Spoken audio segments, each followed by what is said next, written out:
I had I'm a non-denominational brother, rekindled a relationship over the weekend, and he actually went with, I'm Catholic, so is my mom. He went to Mass with us over the weekend at the lake, and after we got out, he said that was really fascinating and a ton of questions. I even got him a little, book to walk through and know what the responses were. But he goes to a mega church that's very rock concert-like, and the message is very emotional, and it's all about the message. And so he's like, I just don't get it. He said, I just didn't get the message. There wasn't a message, and I just don't think it's for me. And I was thinking, I was like, well, Mass should be for everybody. But I didn't know how to respond to him in a loving way when he's attending a mega church and keep that door open for conversation for the future. So I was curious how you would answer that question and articulate a good response to that. Yeah, thanks. I really appreciate the question. So there are a couple things about his objection that suggest that he profoundly misunderstands the nature and purpose of Mass and of worship in general. And to be honest with you, there was one thing in your response that I would disagree with. When you said the Mass is for everybody, the Mass is emphatically not for everybody. And this is the teaching of the Church. It's not for everybody. The Mass is for the members of Christ's body who have been fully incorporated through baptism, communion, and confirmation, so that they can gather as the people of God to offer sacrifice. That's the function of Mass, right?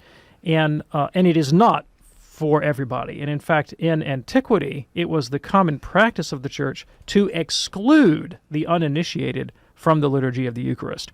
And there is a remnant of that still remains in the Byzantine Catholic liturgy. There's a place in the liturgy where the deacon cries out, "The doors, the doors." D-O-O-R-S. Really? We're not talking about Jim Morrison and the rock band, right? It actually is a reference to go shut the doors. Shut out the catechumens and the uninitiated, because now we're entering into the Holy of Holies and the mysteries of mysteries, right? And we've kind of lost that sense of exclusivity in the way we celebrate Mass today, but it's still very much present in the theology. So your brother or brother-in-law, I can't remember what you said, your brother, his idea is that the function of Christian worship is probably twofold. Well, no, ultimately, the function of Christian worship is to move the worshiper, to induce a change in the worshiper passively, such that either through a message, through some sort of pedagogical or didactic technique, in those megachurches, often it's the use of a sound and light show that either affectively at the level of my emotional life or cognitively at the level of my thinking, that what's going on stage will passively transform me, and I'll have a different sort of affective mode after engaging in worship, and that's the fundamental purpose of worship. So, I'm a passive receptacle to what's happening up there, right? Not an active participant in what's happening up there. Okay, that's just not the purpose of Christian worship. And I would typically, your non-denominational Protestant claims to hold by the Bible alone. That's their rule of faith. And I would suggest that he look to sacred Scripture to see what Scripture says about Christian worship, and you'll find there's nothing in the Bible that suggests that the form of worship exemplified by the Protestant megachurch has anything to do with what Christ had in mind. There's nothing in there that would suggest that, right?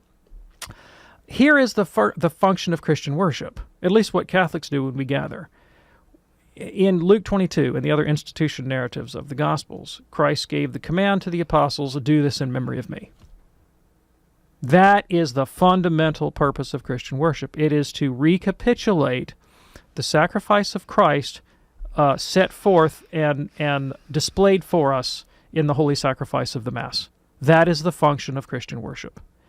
Everything else is an adornment to that end. And so when we read Holy Scripture, there is a function in reading Holy Scripture, and it's not uniquely pedagogical, right? It's not just didactic. We read Holy Scripture as the proclamation of a covenant to which we give our assent. So that's why we say the word of the Lord. The Scriptures are read to us so that we can affirm them back to God and to ourselves, promising to do the good things commanded therein.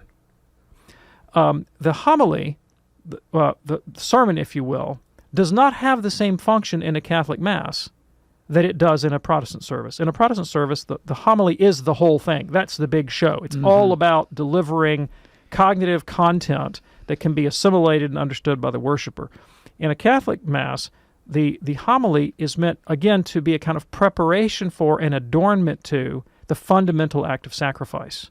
And so the big point of the thing is what takes place on the altar during the liturgy of the Eucharist, wherein we offer the body, blood, soul, and divinity of Christ to God the Father and ourselves along with him. So everything else that's preparatory for that is for us to actively engage to purify ourselves of whatever contaminates flesh or spirit out of reverence for God, and make of ourselves a fit offering to be joined to Christ's self-sacrifice. And so the note of the Second Vatican Council was called active participation of the laity, right? Not passive reception, but active participation, whereby we learn also to make the offering of Christ with the ministerial priest and in giving our very own lives. Fundamentally different purpose of worship.